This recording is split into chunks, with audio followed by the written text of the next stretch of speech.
নবী আমার ডাক দিয়ে বলে, বনি ইসরাইলে একজন যুবক ছিল, বখাটে যুবক।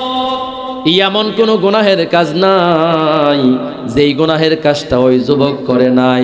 নামাজ পড়া বন্ধ, যাকাত দেওয়া বন্ধ, হজ করা বন্ধ, এমনকি চুরি ডাকাতি ছিনতাই রাহাজানি জিনা ব্যভিচার তার জন্য ছিল ডাল ভাত আর পান্তা পানি, একেবারে পান্তা ভাত তার জন্য ছিল। রাসূল বলেন, দুনিয়ার জমিনের এমন কোনো পাপ নাই, এমন কোনো অপরাধ নাই যেই অপরাধের সঙ্গে ওই নওজোয়ান জড়িত ছিল না। এ মুসলমান বাবা বলেন তো, ওই নওজোয়ানটা ভালো নাকি খারাপ? আওয়াজ দিয়া কেন, এই যুবক ভাইরা কও না কেন, ওই নওজোয়ানটা ভালো নাকি খারাপ? শুধু খারাপ নাকি অনেক বেশি খারাপ? একদিনের ঘটনা, এই নওজোয়ান তার ঘরের মধ্যে অবস্থান করতেছে। যুবক ভাই, দিলের কান দিয়ে একটু শোনার চেষ্টা করো আমার সোনা ভাই। এরে আমার বুড়া বাবারা, আব্বা জান, এ পর্দার অন্তরালে আমার মা, আমার বোন, দিল দিয়া কথাগুলো শুনবার বুঝবার চেষ্টা করবা, অল্প সময় শেষ করে দিব। নবী আমার ডাক দিয়া বলেন, এই যুবকটা ঘরের মধ্যে অবস্থান করতেছে। হঠাৎ করে দরজার মধ্যে কে যেন কলিং বেল টিপ মারে, কে যেন দরজার মধ্যে করাঘাত করে, কে যেন নক করেছে।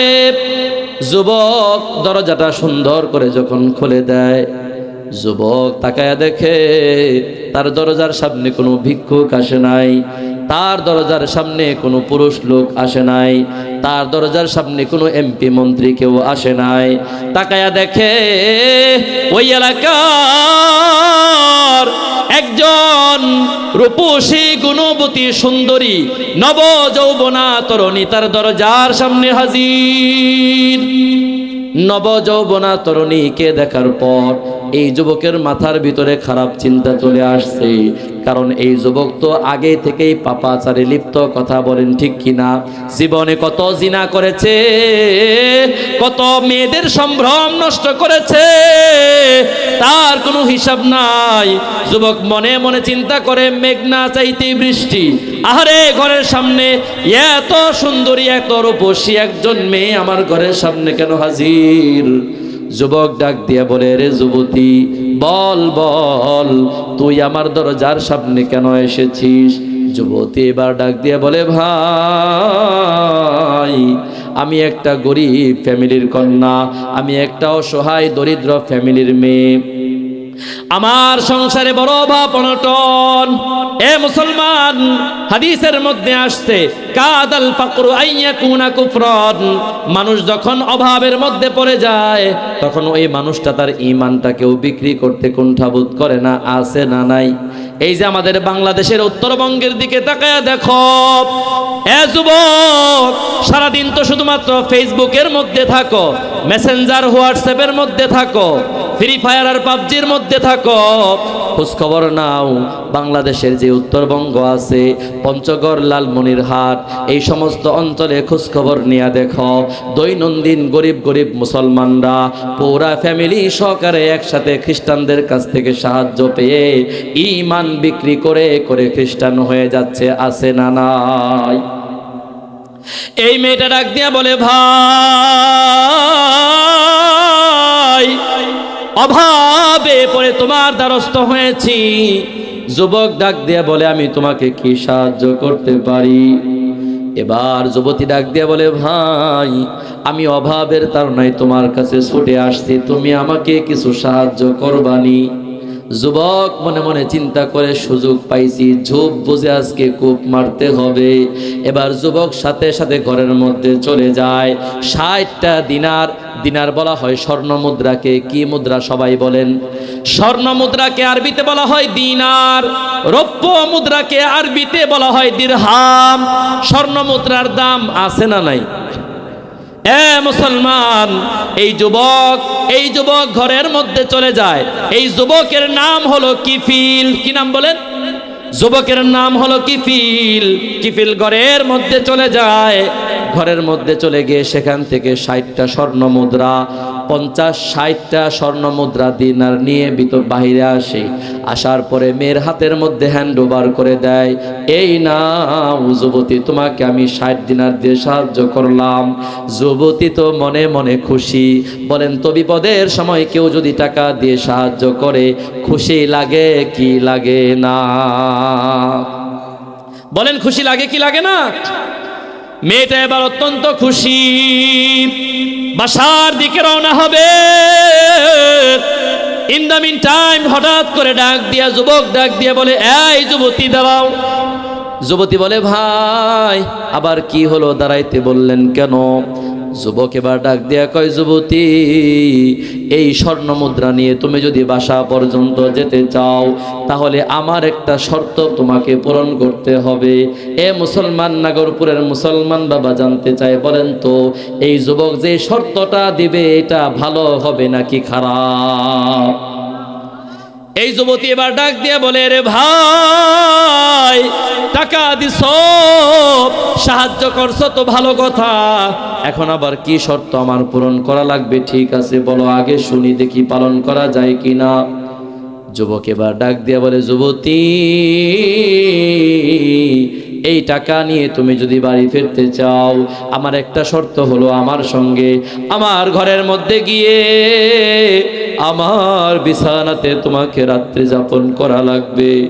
এই কথা শোনার পর মেয়েটা কিংকর্তব্য বিমূঢ় হয়ে গেল। কি সিদ্ধান্ত নেবেন তিনি ভেবে পাচ্ছেন না বাবা। খানিকটা চিন্তা ভাবনা করার পর তিনি সিদ্ধান্ত নিলেন, আরে এখন যদি তার শর্ত আমি না মানি, এই 60টা স্বর্ণ মুদ্রা সে আবার নিয়ে যাবে, আমি খালি হাতে আমার বাসা পর্যন্ত ফিরব। বাসার মানুষেরা তারা না খেয়ে আছে, না পড়ে আছে, কষ্টের মধ্যে আছে। আমি আল্লাহর বান্দির পেটের মধ্যেও খাবারের ব্যবস্থা নাই। এরকম চিন্তা ভাবনা করার পরে এক পর্যায়ে মেয়েটা তার শর্তে রাজি হয়ে যায়। যুবক বড় খুশি, যুবতীর হাতটা ধইরা ঘরের মধ্যে নিয়ে যায়, দরজাটা বন্ধ করে দেয়, পর্দাটা জানালার পর্দাটা সুন্দর করে মেলে দেয়। এরপরে ওই যুবতীর হাত ধইরা বিছানার মধ্যে নিয়ে যায়। তিরমিজি শরীফের বর্ণনা, নবী আলাইহিস সালাতু ওয়াস সালাম ডাক দিয়া বলেন, স্বামী স্ত্রী মেলামেশা করার পূর্ব মুহূর্তে যে অবস্থাটুকু কায়েম হয়, ওই যুবক আর যুবতীর মাঝেও ঠিক একই অবস্থা কায়েম হয়ে গেছে। একটু জোরে কন্যা নাউযুবিল্লাহ, সবাই জোরে কন্যা নাউযুবিল্লাহ।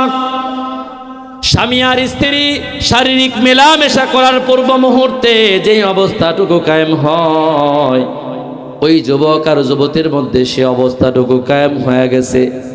উভয়ের শরীরের মধ্যে কাপড় নাই, তারা এখনই জিনার মধ্যে লিপ্ত হয়ে যাবে।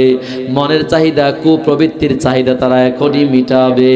যেই মাত্র গুনাহের মধ্যে, জিনার মধ্যে লিপ্ত হবে, ওই যুবক কিফিল তাকায়া দেখে মেয়েটা থরথর থরথর করে কাঁপতেছে।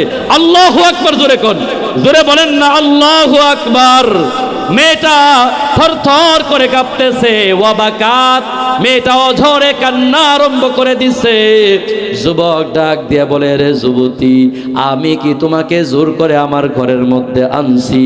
যুবতী ডাক দিয়া কয়, না ভাই, তুমি আমাকে জোর করে ঘরের মধ্যে আনো নাই।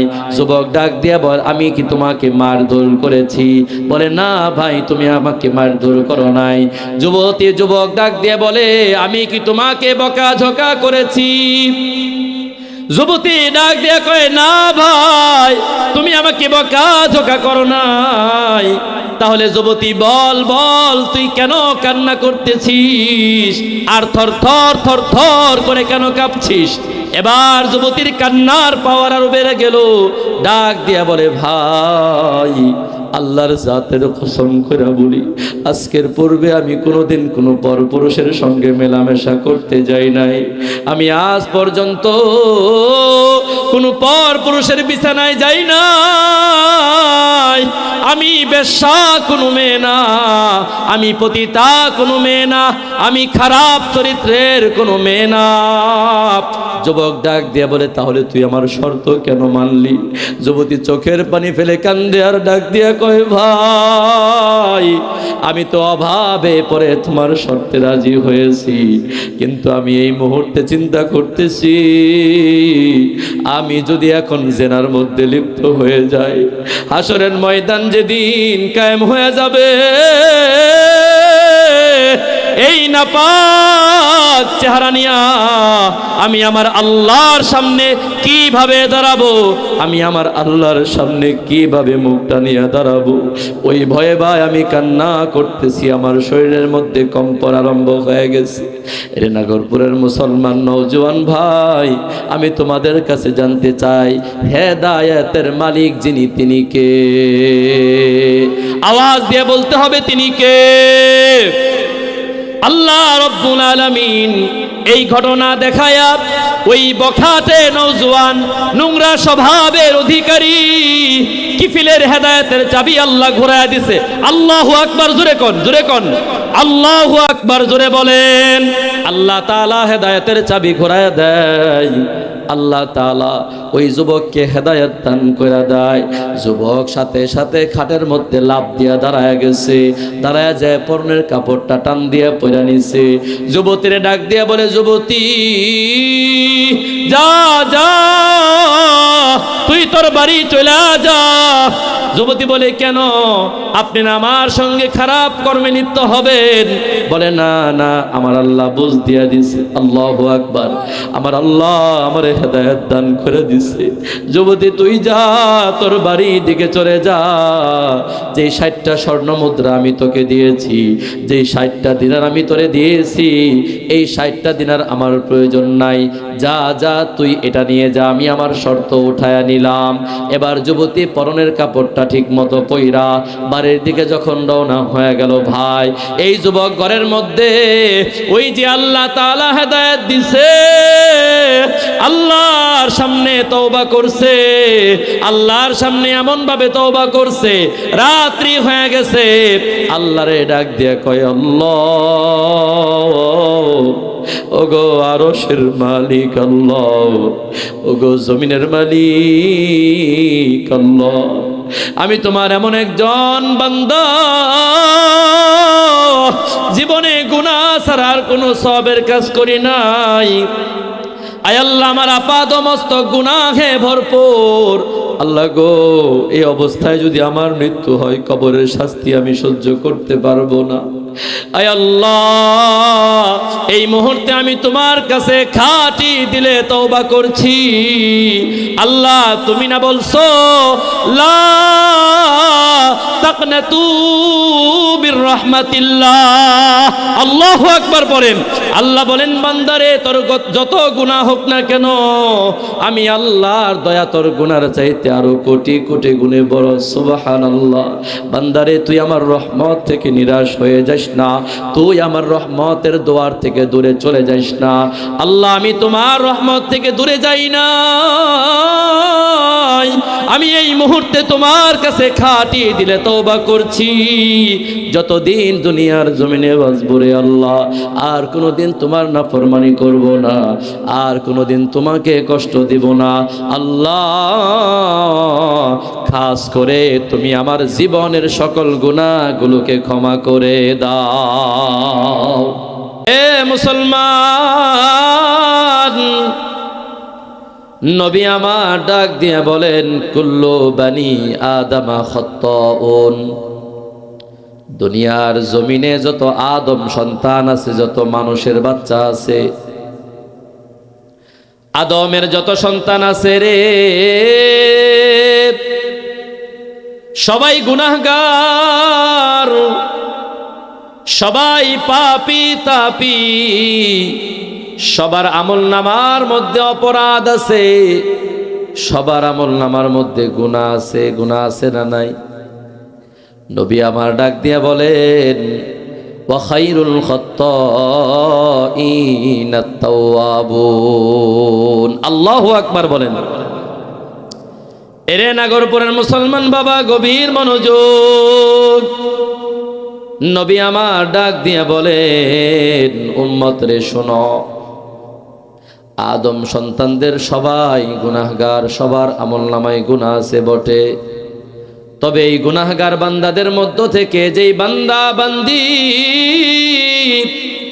গুনাহ হয়ে যাওয়ার সাথে সাথে আল্লাহর কাছে তওবা করে, কার কাছে?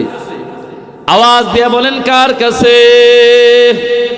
নবী আমার ডাক দিয়ে বলে, এরে আমার উম্মত শুনে নাও, গুনাহগার বান্দা বান্দিদের মধ্য থেকে যেই বান্দা বান্দি আবার আল্লাহর কাছে তওবা করে, ওই বান্দা বান্দি দুনিয়ার জমিনে আল্লাহর কাছে সব চাইতে দামি হয়ে যায়। সুবহানাল্লাহ, জোরে কইবেন না?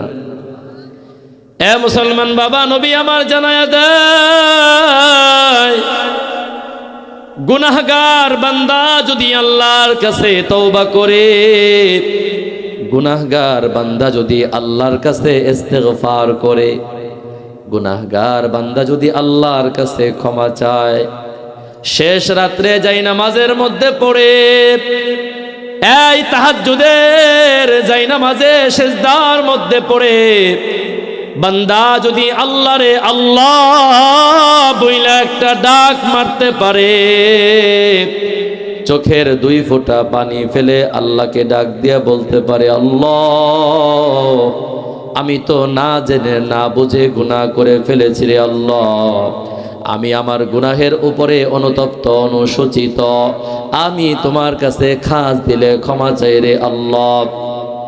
নবী আমার ডাক দিয়ে বলে, বান্দার এইভাবে চোখের 2 ফোঁটা পানি ফেলে আল্লাহর কাছে তওবা করতে দেরি হয়, আরশের মালিক আল্লাহ তাআলা ওই বান্দা বান্দির গুনাহগুলো ক্ষমা করতে দেরি করেন না।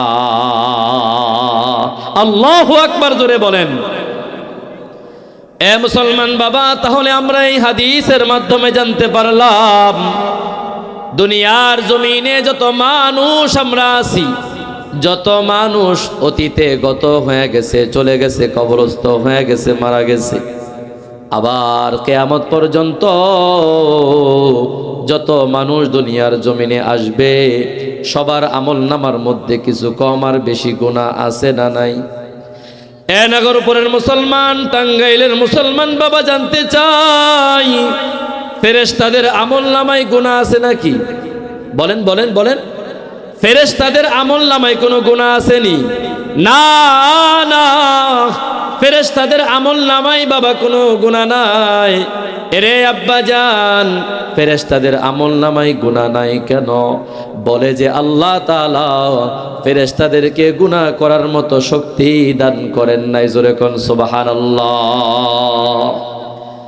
মানবকে, মানুষকে, আদম সন্তানকে আমার আল্লাহ 2টা পাওয়ারই দান করেছেন। মানুষ চাইলে গুনাহ করতে পারে, কথা কোন ঠিক কিনা? মানুষ চাইলে আবার নেকের কাজও করতে পারে। এই ইচ্ছা শক্তি আমার আল্লাহ তাআলা একমাত্র মানুষকেই আর দানবকে দান করছেন, কথা বলেন ঠিক কিনা? এ মুসলমান বাবা, যেহেতু স্রষ্টা আমাদের আল্লাহ,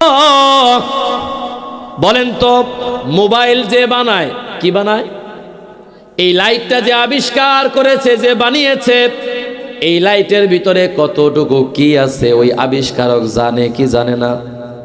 এই যে মাইক্রোফোন দিয়ে কথা বলতেছি, এই মাইক্রোফোনের স্রষ্টা যিনি, এই মাইক্রোফোন যিনি আবিষ্কার করছেন, এটার ভিতরে কি আছে না আছে যন্ত্রপাতি সম্পর্কে এটার আবিষ্কারক যিনি, তিনি জানেন কি জানেন না? আমাদের স্রষ্টা একজন আছে না নাই? আওয়াজ দিয়ে শুনতে চাই, তার নাম কি? আওয়াজ দিয়া বলেন মুসলমান, আওয়াজ দিয়া, আওয়াজ দিয়া, আওয়াজ দিয়া বলেন না আল্লাহ। সবাই সবাই যে জবান বন্ধ রাখবেন, জবানের মধ্যে কিন্তু কিরা পড়বো। সবাই আওয়াজ দিয়া বলেন আল্লাহ। আরো জোরে আওয়াজ দিয়া কন্যা আল্লাহ। আমাদের বানানে ওয়ালা হলেন আল্লাহ, আমাদের স্রষ্টা হলেন আল্লাহ। সুতরাং সেই আল্লাহ তাআলা ভালো করে জানেন আমাদের ভিতরে কি আছে, কথা বলেন ঠিক কি না? এ মুসলমান বাবা, আমার আল্লাহ জানেন দুনিয়ায় যাওয়ার পরে আদম সন্তান গুনাহের কাজ করবে। আমার আল্লাহ খুব ভালো করে জানেন, দুনিয়ায় যাওয়ার পরে আমি আল্লাহ মানুষকে নামাজের বিধান দিব। মানুষ নামাজ ঠিক মতো পড়বে না, আছে না নাই? আল্লাহ ভালো করে জানেন, দুনিয়ায় মানুষ যাওয়ার পরে আমি আল্লাহ এদেরকে রোজা পালন করার বিধান দিব। কিন্তু এরপরেও কিছু মানুষ পাওয়া যাবে যারা রোজার বিধান ঠিক মতো পালন করবে না।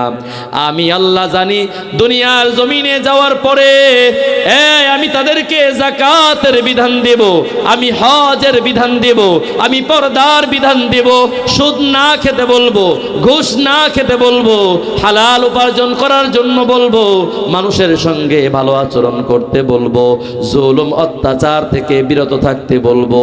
কিন্তু এরপরেও মানুষগুলো গুনাহের মধ্যে লিপ্ত হয়ে যাবে, এটাও আমি আল্লাহ তাআলা খুব ভালো করেই জানি। কথা কোন ঠিক কিনা? এরে নাগরপুরের মুসলমান বাবা, গভীর মনোযোগ। যেহেতু আল্লাহ আগে থেকেই সব জানেন, এই জন্য মালিক আমার কোরআনে হাকিমের 30টা পারার মধ্য থেকে 28 নম্বর পারা, 114টি সূরার মধ্য থেকে 66 নম্বর সূরা সূরাতুত তাহরিমের 8 নম্বর আয়াতের মধ্যে বড় মায়া করে ডাক দিয়া আমাকে তোমাকে আল্লাহ ডাক দেয়, ইয়া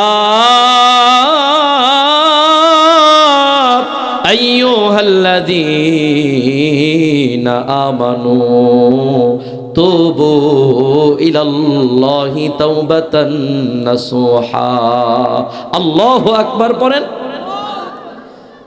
এরে নাগরপুরের মুসলমান বাবা, আল্লাহ তাআলা ডাক দিয়ে বলেন, ইয়া আইয়ুহাল্লাযীনা আমানু, এরে দুনিয়ার আমার ঈমানদার বান্দা বান্দিরা, এরে ওই সকল মানুষেরা যারা তোমরা আল্লাহর উপর ঈমান আনয়ন করেছ, যারা তোমরা পরকালের উপর বিশ্বাস স্থাপন করেছ, যারা আমি আল্লাহকে না দেখে বিশ্বাস করেছ, যারা ফেরেশতাদের উপরে তোমরা বিশ্বাস করেছ, যারা জান্নাতকে বিশ্বাস করেছ, যারা জাহান্নামকে বিশ্বাস করেছ, এই সমস্ত মানুষ তোমাদেরকে আমি আল্লাহ ডাক দিয়ে জানায়া দেই, তবু ইলাল্লাহ, বান্দারে গুনাহ হয়ে যাওয়ার পরে টেনশন করার কোনো কারণ নাই।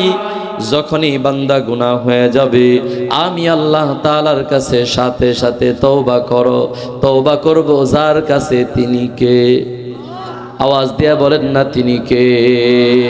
আল্লাহ বলেন, তওবা ইলাল্লাহ, এ বান্দা আল্লাহর কাছে তওবা করো, আল্লাহর কাছে তুমি ক্ষমা চাও, আল্লাহর কাছে ইস্তেগফার করো। তওবার অর্থ কি? তওবার শাব্দিক অর্থ হলো ফিরে আসা। মানুষ যখন গুনাহ করে, ওই গুনাহ করার কারণে মানুষটা আল্লাহ থেকে দূরে চলে যায়। ওই বান্দা ওই বান্দিটা গুনাহ করার পরপরই আল্লাহ থেকে দূরে চলে যায়। আল্লাহ বলেন, বান্দারে দূরে যাইস না, বড় মায়া কইরা বড় মুহাব্বত কইরা আমি আল্লাহ তোদেরকে বানাইছি। আমি আল্লাহ চাইলে তোদেরকে কোন ফায়াকুন বইলা বানাইতে পারতাম, আমি আল্লাহ তোদেরকে সেইভাবে বানাই নাই। আসমান জমিন লৌহ কলম যা কিছু আছে আমি আল্লাহ তাআলা মাত্র 6 দিনে বানাইছি। আওয়াজ দিয়ে বলেন তো কয় দিনে? আল্লাহ বলেন, বান্দারে এই আসমান জমিন, সূর্য নক্ষত্র তারকারাজি, পাহাড় পর্বত সাগর সমুদ্র খাল বিল নদী নালা যা কিছু আছে আমি আল্লাহ মাত্র 6 দিনে বানাইছি রে বান্দা। আমি আল্লাহ চাইলে তোরে 1 সেকেন্ডের মধ্যে বানাইতে পারতাম। আমি আল্লাহ যদি বলতাম, এরে আব্দুর রহমান কোন, আব্দুর রহমান তুমি হয়ে যাও, তুমি সাথে সাথে হয়ে যাইতা। রে বান্দা আমি আল্লাহ তাআলা তোমাকে কোন বইলা বানাই নাই, রে বান্দা আল্লাহ তোমারে বড় মায়া কইরা মোহাব্বত কইরা একে একে একে একে 9 মাস 10 মাস 10 দিন সময় লাগাইয়া তোমারে আমি আল্লাহ ধাপে ধাপে ধাপে ধাপে দুনিয়ার জমিনে আনছি। আওয়াজ করে বলেন কথা ঠিক কি ঠিক না? এ মুসলমান বাবা, আল্লাহ বড় মায়া কইরা বানাইছে। এই জন্য আল্লাহর মাকসাদ হলো, আল্লাহর তাকাজা হলো বান্দা যেন জাহান্নামের আগুনে না পড়ে। আল্লাহু আকবার বলেন, জোরে কোন আল্লাহু আকবার। এই নওজোয়ান যুবক ভাইরা একটু জোরে কও না আল্লাহু আকবার। আল্লাহ তাআলা তোমারে আমারে বড় মায়া করে বানাইছেন। আল্লাহ চায় না তুমি আর আমি জাহান্নামের আগুনে জ্বলি। রে আব্বা জান, হয়তো তোমার এখন বুঝে আসতেছে না, তুমি বুঝো না। আল্লাহ কোরআনের মধ্যে কত মায়া করে তোমারে আমারে ডাক দিছে। আহা, এই কোরআন যদি বুঝতারি, কোরআনের মধ্যে আল্লাহ কত মজা দিয়া রাখছে। মজার মজা। আল্লাহ কোরআনে তার ঈমানদার বান্দাদেরকে কত মজা করে ডাক দেয়। ইয়া আইয়ুহাল্লাযীনা আমানু, এরে ঈমানদার বান্দা বান্দিরা, তুবু ইলাল্লাহ। গুনাহ করছো তো আমি আল্লাহ তো ভালো করে জানি। দুনিয়ায় যাওয়ার পরে তুমি গুনাহ করবা, আমি আল্লাহ আগে থেকে এটা ভালো করে জানি। এটা আমি আল্লাহ তাআলার এলেমে আছে রে বান্দা। এই জন্য এখানে তোমার টেনশন করার কোনো প্রয়োজন নাই। আমি আল্লাহ তাআলা তোমার জন্য একটা মেডিসিন দিয়ে দিলাম, প্রতিষেধক দিয়ে দিলাম। গুনাহ হইতে দেরি হবে, আল্লাহর কাছে তওবা করতে দেরি করবা না। কেমন তওবা?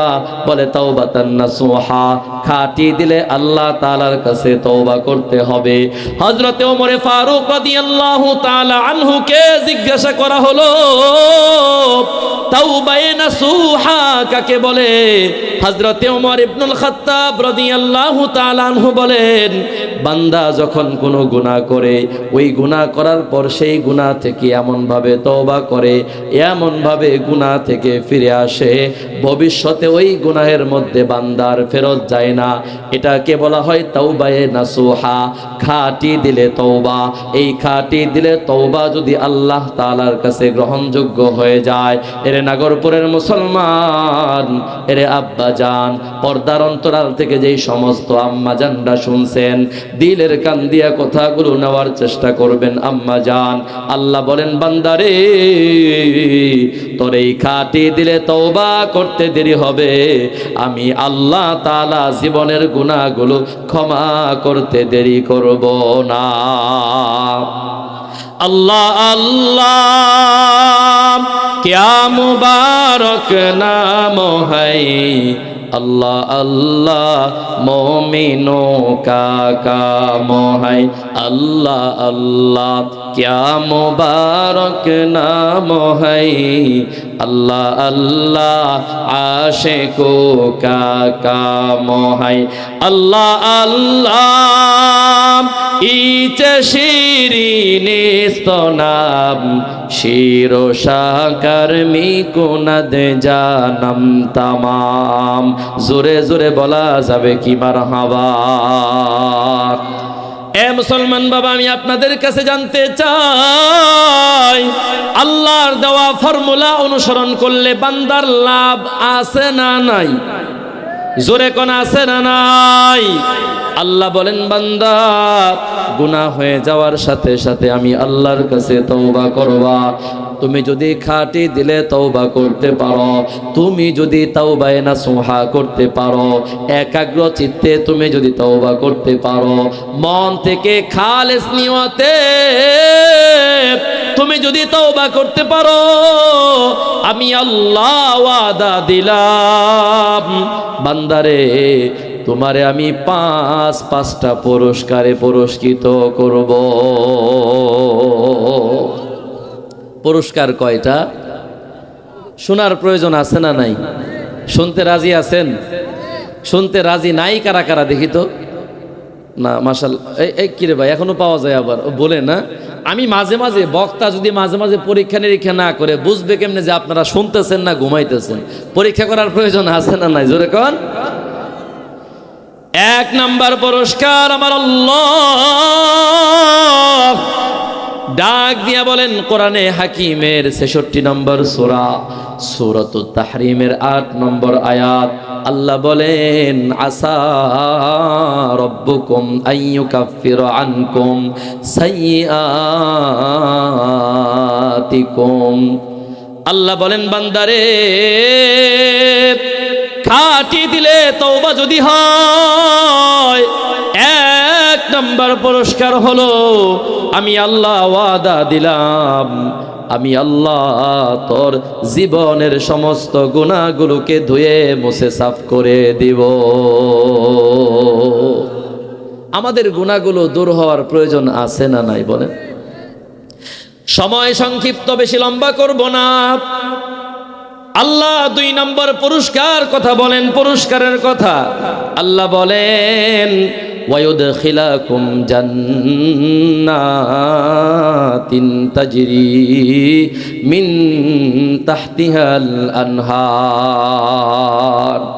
আল্লাহ বলেন বান্দারে তুমি যদি গুনাহ হয়ে যাওয়ার পরে আমি আল্লাহর কাছে খাঁটি দিলে তওবা করতে পারো, আমি আল্লাহ ওয়াদা দিলাম 2 নম্বর পুরস্কার, আমি আল্লাহ নিজ দয়ায় নিজ জিম্মাদারিতে তোমাকে আমি জান্নাতের মধ্যে দাখিল করায়া দিব।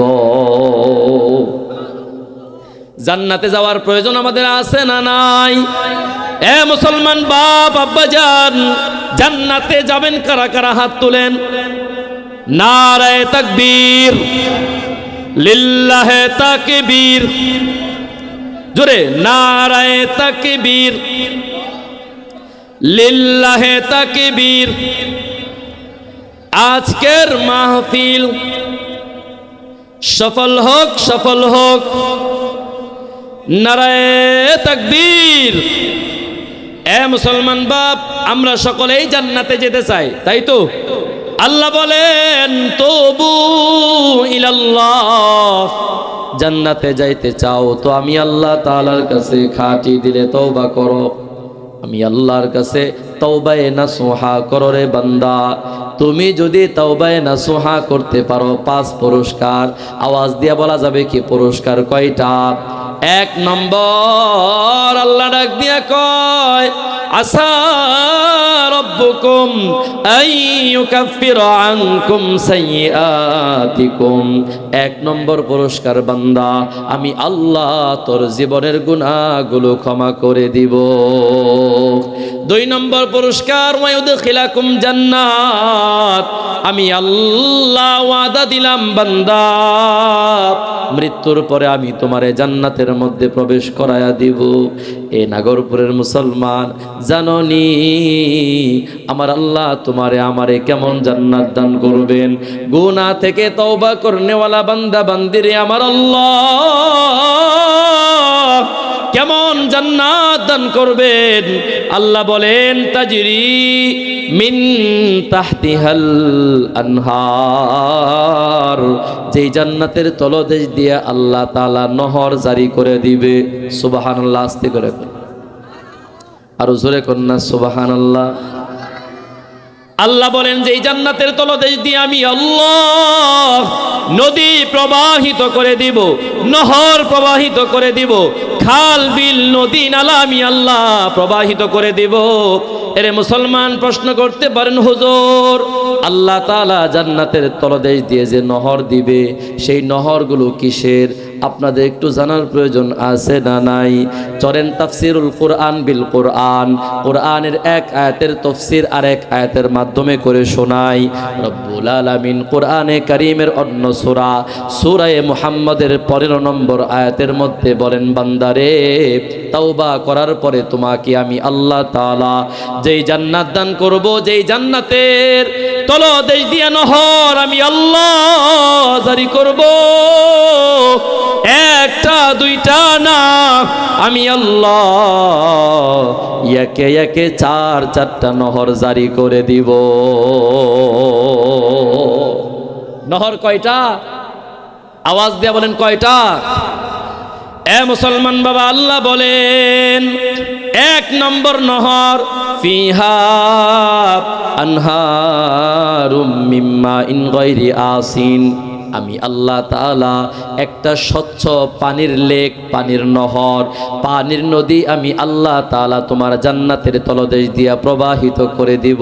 একটু জোরে জোরে বলা যাবে কি সুবহানাল্লাহ? মিন গায়রি আসিন। এ বাবা, দুনিয়ার জমিনে যত মিনারেল ওয়াটার বলেন না কেন, যত দামি দামি কোম্পানির পানির বোতলের কথা বলেন না কেন, দুনিয়ার জমিনে যত পানি আছে, কোনো পানির মধ্যে কোনো পানি ময়লা থেকে খালি নয়। প্রত্যেকটা পানির মধ্যে ময়লা আছে না নাই? এ মুসলমান বাবা, আমি নিজে দেখছি ইনটেক পানির বোতল এখনো পর্যন্ত মুখা খোলা হয় নাই। মাম কোম্পানি, মানে ফ্রেশ মাম কোম্পানির পানির বোতল, এই পানির বোতলের ভিতর দিয়ে শ্যাওলা ভাসতেছে। শ্যাওলা চিনেননি আপনারা? পানির মধ্যে যে শ্যাওলা হয় বা শেউলি বলে, এই শ্যাওলা ভাসতেছে।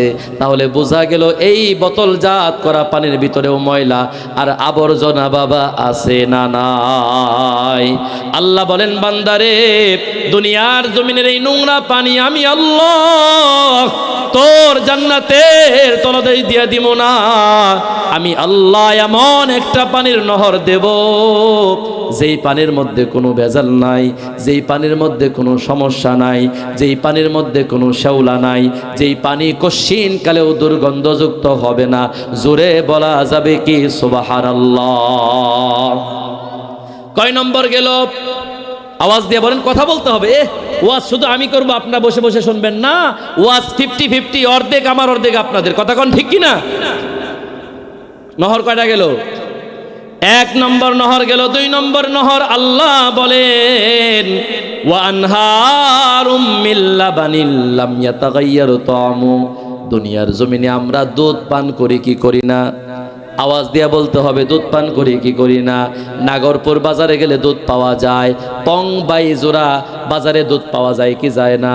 এ মুসলমান বাবা বলেন তো, আমাদের দেশে দুধের মধ্যে ভেজাল আছে না? আস্তে করে কোন না, আপনাদের নাগরপুরে কেউ দুধের মধ্যে ভেজাল করে না। ওমা কথা কন না কেন? সবাই কি শাহজালাল ইয়ামানি হয়ে গেছেন কি আপনারা?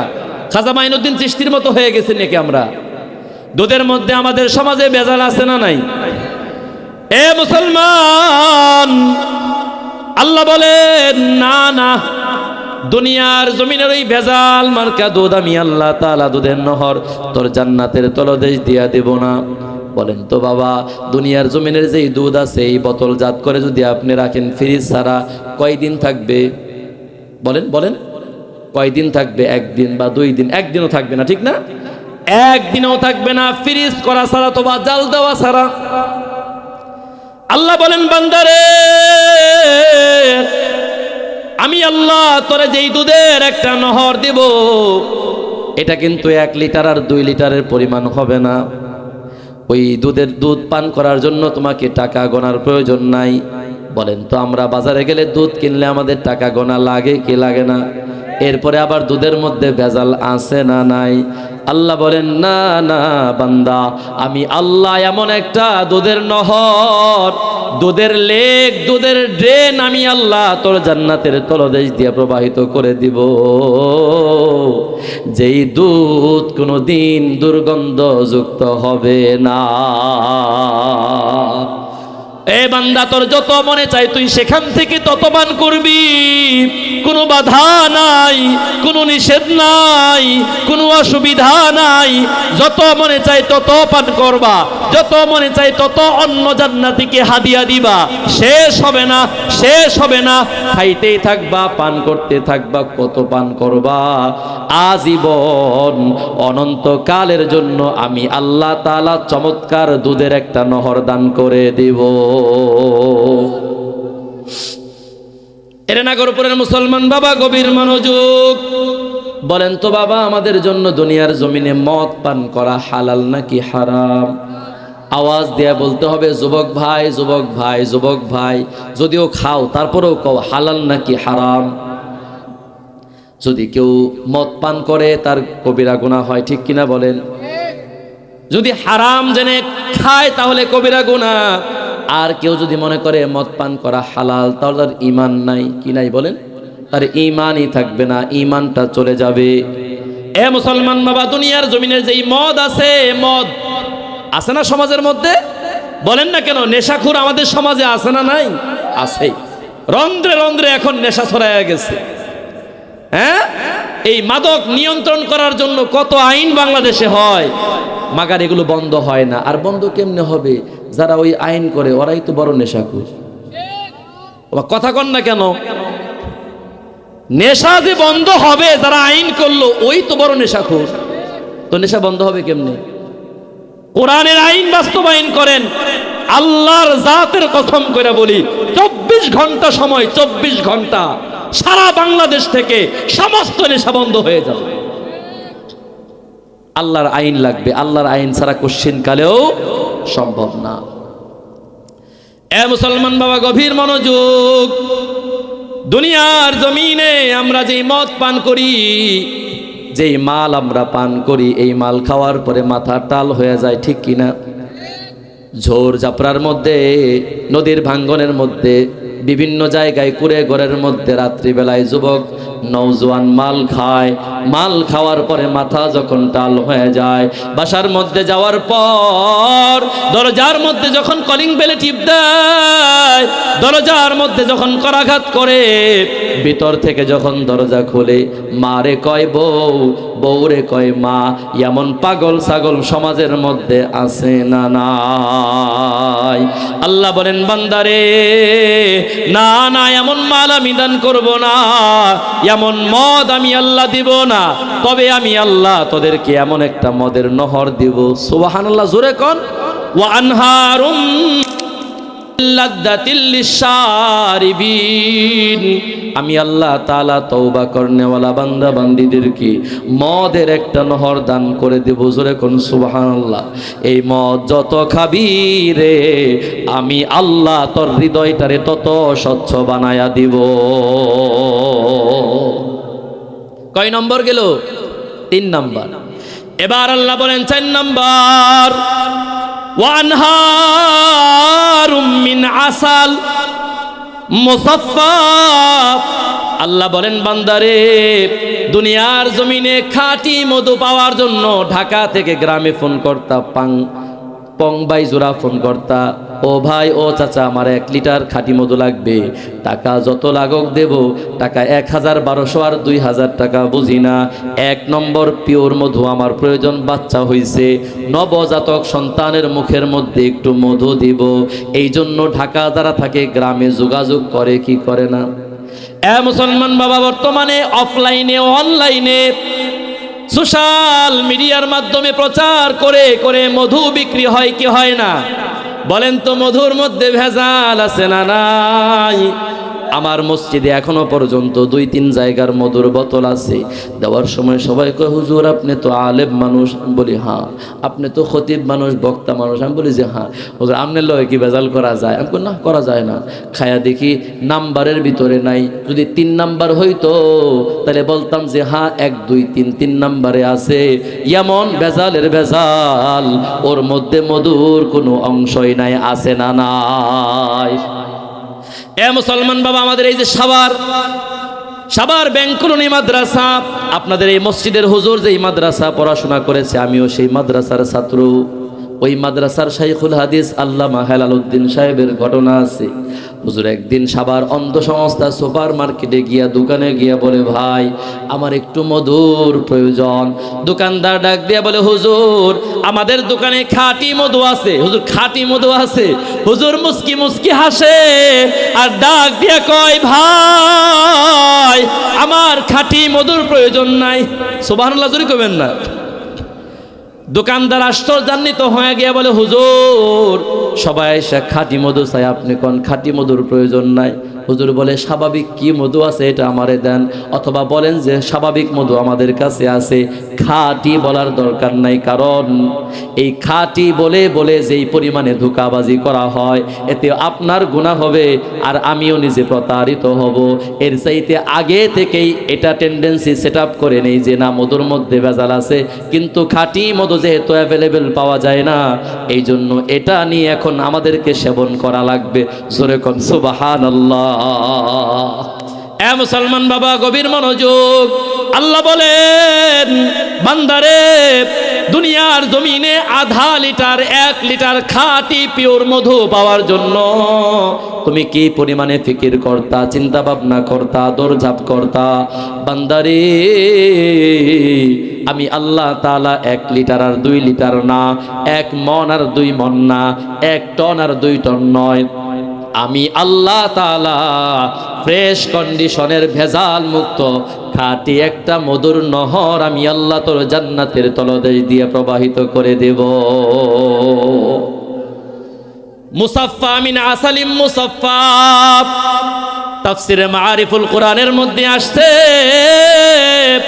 মুফতি শফি রহমাতুল্লাহি আলাইহি লেখেন, মুসাফফার ব্যাখ্যা হলো, দুনিয়ার জমিনে মনে করেন আপনি চাক থেকেই মধুটা আপনি সংগ্রহ করেছেন, এ মুসলমান বাবা বলেন তো ওই চাকের মধ্যে মৌমাছির মল বিষ্ঠা, তার পেশাব পায়খানা থাকার সম্ভাবনা আছে না নাই? যদিও সেটা খাওয়া হালাল, কোনো সমস্যা নাই, কিন্তু মুফতি শফি রহমাতুল্লাহি আলাইহি বলেন, ওই যে জান্নাতের তলদেশে আল্লাহ তাআলা যেই নহর দান করবেন, ওই যে মধুর নহর আল্লাহ তাআলা দান করবেন, এটা কোনো মৌমাছি থেকে হবে না। আমার আল্লাহ শুধু আদেশ করবেন একটা মধুর নহর হয়ে যাও, এই আদেশ করতে দেরি হবে, মধুর নহর জারি হতে দেরি হবে না। হযরতে আব্দুল্লাহ বিন ওমর রাদিয়াল্লাহু তাআলা আনহুমা বলেন, রাসূলুল্লাহ সাল্লাল্লাহু আলাইহি ওয়াসাল্লাম ইরশাদ করেছেন, এরে দুনিয়ার মানুষ, তোমাদের পূর্বে বনি ইসরাইলে একজন যুবক ছিল, নওজোয়ান। কি জোয়ান?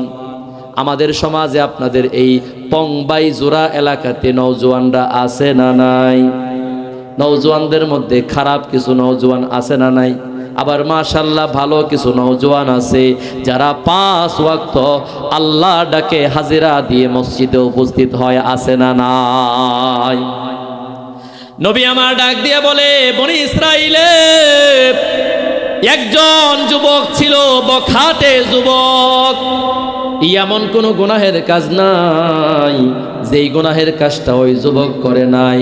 নামাজ পড়া বন্ধ, যাকাত দেওয়া বন্ধ, হজ করা বন্ধ, এমনকি চুরি ডাকাতি ছিনতাই রাহাজানি জিনা ব্যভিচার তার জন্য ছিল ডাল ভাত আর পান্তা পানি, একেবারে পান্তা ভাত তার জন্য ছিল।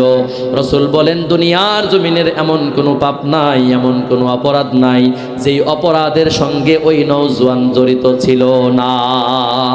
এ মুসলমান বাবা বলেন তো, ওই নওজোয়ানটা ভালো নাকি খারাপ? আওয়াজ দিয়া কেন, এই যুবক ভাইরা কও না কেন, ওই নওজোয়ানটা ভালো নাকি খারাপ? শুধু খারাপ নাকি অনেক বেশি খারাপ? একদিনের ঘটনা, এই নওজোয়ান তার ঘরের মধ্যে অবস্থান করতেছে। যুবক ভাই, দিলের কান দিয়ে একটু শোনার চেষ্টা করো আমার সোনা ভাই। এরে আমার বুড়া বাবারা, আব্বা জান, এ পর্দার অন্তরালে আমার মা, আমার বোন, দিল দিয়া কথাগুলো শুনবার বুঝবার চেষ্টা করবা, অল্প সময় শেষ করে দিব। নবী আমার ডাক দিয়া বলেন, এই যুবকটা ঘরের মধ্যে অবস্থান করতেছে, হঠাৎ করে দরজার মধ্যে কে যেন কলিং বেল টিপ মারে, কে যেন দরজার মধ্যে করাঘাত করে, কে যেন নক করেছে। যুবক দরজাটা সুন্দর করে যখন খুলে দেয়, যুবক তাকায়া দেখে তার দরজার সামনে কোনো ভিক্ষুক আসে নাই, তার দরজার সামনে কোনো পুরুষ লোক আসে নাই, তার দরজার সামনে কোনো এমপি মন্ত্রী কেউ আসে নাই। তাকায়া দেখে ওই এলাকার একজন রূপসী গুণবতী সুন্দরী নব যৌবনা তরুণী তার দরজার সামনে হাজির। নব যৌবনা তরুণীকে দেখার পর এই যুবকের মাথার ভিতরে খারাপ চিন্তা চলে আসছে, কারণ এই যুবক তো আগে থেকেই পাপাচারে লিপ্ত, কথা বলেন ঠিক কিনা? জীবনে কত জিনা করেছে, কত মেয়েদের সম্ভ্রম নষ্ট করেছে, তার কোনো হিসাব নাই। যুবক মনে মনে চিন্তা করে, মেঘনা চাইতে বৃষ্টি, আহারে ঘরের সামনে এত সুন্দরী এত রূপসী একজন মেয়ে আমার ঘরের সামনে কেন হাজির? যুবক ডাক দিয়ে বলে, রে যুবতী, বল বল তুই আমার দরজার সামনে কেন এসেছিস? যুবতী এবার ডাক দিয়ে বলে, ভাই আমি একটা গরিব ফ্যামিলির কন্যা, আমি একটা অসহায় দরিদ্র ফ্যামিলির মেয়ে, আমার সংসারে বড় অভাব অনটন। এ মুসলমান, হাদিসের মধ্যে আসছে কাদাল ফাকরু আইয়াকুনা কুফরান, মানুষ যখন অভাবের মধ্যে পড়ে যায় তখন ওই মানুষটা তার ঈমানটাকেও বিক্রি করতে কুণ্ঠাবোধ করে না, আছে না নাই? এই যে আমাদের বাংলাদেশের উত্তরবঙ্গের দিকে তাকায়া দেখো, এ যুবক সারাদিন তো শুধুমাত্র ফেসবুকের মধ্যে থাকো, মেসেঞ্জার হোয়াটসঅ্যাপের মধ্যে থাকো, ফ্রি ফায়ার আর পাবজির মধ্যে থাকো, খোঁজখবর নাও বাংলাদেশের যে উত্তরবঙ্গ আছে, পঞ্চগড়, লালমনিরহাট, এই সমস্ত অঞ্চলে খোঁজখবর নিয়ে দেখো, দৈনন্দিন গরিব গরিব মুসলমানরা পুরা ফ্যামিলি সহকারে একসাথে খ্রিস্টানদের কাছ থেকে সাহায্য পেয়ে ঈমান বিক্রি করে করে খ্রিস্টান হয়ে যাচ্ছে, আছে না নাই? এই মেয়েটা ডাক দিয়া বলে, ভাই অভাবে পড়ে তোমার দ্বারস্থ হয়েছি। যুবক ডাক দিয়ে বলে, আমি তোমাকে কি সাহায্য করতে পারি? এবার যুবতী ডাক দিয়ে বলে, ভাই আমি অভাবের তাড়নায় তোমার কাছে ছুটে আসছি, তুমি আমাকে কিছু সাহায্য করবানি? যুবক মনে মনে চিন্তা করে, সুযোগ পাইছি, ঝোপ বুঝে আজকে কূপ মারতে হবে। এবার যুবক সাথে সাথে ঘরের মধ্যে চলে যায়। 60টা দিনার, দিনার বলা হয় স্বর্ণ মুদ্রাকে, কি মুদ্রা সবাই বলেন? স্বর্ণ মুদ্রাকে আরবিতে বলা হয় দিনার, রৌপ্য মুদ্রাকে আরবিতে বলা হয় দিরহাম। স্বর্ণ মুদ্রার দাম আছে না নাই? এ মুসলমান, এই যুবক ঘরের মধ্যে চলে যায়। এই যুবকের নাম হলো কিফিল। কি নাম বলেন? যুবকের নাম হলো কিফিল। কিফিল ঘরের মধ্যে চলে যায়। ঘরের মধ্যে চলে গিয়ে সেখান থেকে 60টা স্বর্ণ মুদ্রা, 50-60টা স্বর্ণ মুদ্রা দিনার নিয়ে বাহিরে আসে। আসার পরে মেয়ের হাতের মধ্যে হ্যান্ড ওভার করে দেয়, এই নাও যুবতী, তোমাকে আমি 60 দিনার দিয়ে সাহায্য করলাম। যুবতী তো মনে মনে খুশি। বলেন তো, বিপদের সময় কেউ যদি টাকা দিয়ে সাহায্য করে খুশি লাগে কি লাগে না? বলেন খুশি লাগে কি লাগে না? মেয়েটা এবার অত্যন্ত খুশি, বাসার দিকে রওনা হবে। ইন দ্য মিন টাইম হঠাৎ করে যুবক ডাক দিয়ে বলে, এই যুবতী দাঁড়াও। যুবতী বলে, ভাই আবার কি হলো, দাঁড়াইতে বললেন কেন? যুবক এবার ডাক দিয়া কয়, যুবতী এই স্বর্ণ মুদ্রা নিয়ে তুমি যদি বাসা পর্যন্ত যেতে চাও তাহলে আমার একটা শর্ত তোমাকে পূরণ করতে হবে। এ মুসলমান, নাগরপুরের মুসলমান বাবা জানতে চায়, বলেন তো এই যুবক যে শর্তটা দিবে এটা ভালো হবে নাকি খারাপ? এই যুবতী এবার ডাক দিয়ে বলে, রে ভাই টাকা দিছ, সাহায্য করছো তো ভালো কথা, এখন আবার কি শর্ত আমার পূরণ করা লাগবে? ঠিক আছে বলো, আগে শুনি দেখি পালন করা যায় কিনা। যুবক এবার ডাক দিয়ে বলে, যুবতী এই টাকা নিয়ে তুমি যদি বাড়ি ফিরতে চাও আমার একটা শর্ত হলো, আমার সঙ্গে আমার ঘরের মধ্যে গিয়ে আমার বিছানাতে তোমাকে রাত্রি যাপন করা লাগবে। এই কথা শোনার পর মেয়েটা কিংকর্তব্য বিমূঢ় হয়ে গেল। কি সিদ্ধান্ত নেবেন তিনি ভেবে পাচ্ছেন না বাবা। খানিকটা চিন্তা ভাবনা করার পর তিনি সিদ্ধান্ত নিলেন, আরে এখন যদি তার শর্ত আমি না মানি, এই 60টা স্বর্ণ মুদ্রা সে আবার নিয়ে যাবে, আমি খালি হাতে আমার বাসা পর্যন্ত ফিরব। বাসার মানুষেরা তারা না খেয়ে আছে, না পড়ে আছে, কষ্টের মধ্যে আছে। আমি আল্লাহর বান্দির পেটের মধ্যেও খাবারের ব্যবস্থা নাই। এরকম চিন্তা ভাবনা করার পরে এক পর্যায়ে মেয়েটা তার শর্তে রাজি হয়ে যায়। যুবক বড় খুশি, যুবতীর হাতটা ধইরা ঘরের মধ্যে নিয়ে যায়, দরজাটা বন্ধ করে দেয়, পর্দাটা, জানালার পর্দাটা সুন্দর করে মেলে দেয়। এরপরে ওই যুবতীর হাত ধইরা বিছানার মধ্যে নিয়ে যায়। তিরমিজি শরীফের বর্ণনা, নবী আলাইহিস সালাতু ওয়াস সালাম ডাক দিয়া বলেন, স্বামী স্ত্রী মেলামেশা করার পূর্ব মুহূর্তে যেই অবস্থাটুকু কায়েম হয়, ওই যুবক আর যুবতীর মাঝেও ঠিক একই অবস্থা কায়েম হয়ে গেছে। একটু জোরে কন্যা নাউযুবিল্লাহ, সবাই জোরে কন্যা নাউযুবিল্লাহ। স্বামী আর স্ত্রী শারীরিক মেলামেশা করার পূর্ব মুহূর্তে যেই অবস্থাটুকু কায়েম হয়, ওই যুবক আর যুবতীর মধ্যে সে অবস্থাটুকু কায়েম হয়ে গেছে। উভয়ের শরীরের মধ্যে কাপড় নাই, তারা এখনই জিনার মধ্যে লিপ্ত হয়ে যাবে। মনের চাহিদা, কুপ্রবৃত্তির চাহিদা তারা এখনই মিটাবে। যেই মাত্র গুনাহের মধ্যে, জিনার মধ্যে লিপ্ত হবে, ওই যুবক কিফিল তাকায়া দেখে মেয়েটা থরথর থরথর করে কাঁপতেছে। আল্লাহু আকবার, জোরে কোন, জোরে বলেন না আল্লাহু আকবার। মেয়েটা থরথর করে কাঁপতেছে, ওয়াবাকাত, মেয়েটা অঝরে কান্না আরম্ভ করে দিছে। যুবক ডাক দিয়া বলে, রে যুবতী, আমি কি তোমাকে জোর করে আমার ঘরের মধ্যে আনছি? যুবতী ডাক দিয়া কয়, না ভাই, তুমি আমাকে জোর করে ঘরের মধ্যে আনো নাই। যুবক ডাক দিয়া বল, আমি কি তোমাকে মারধর করেছি?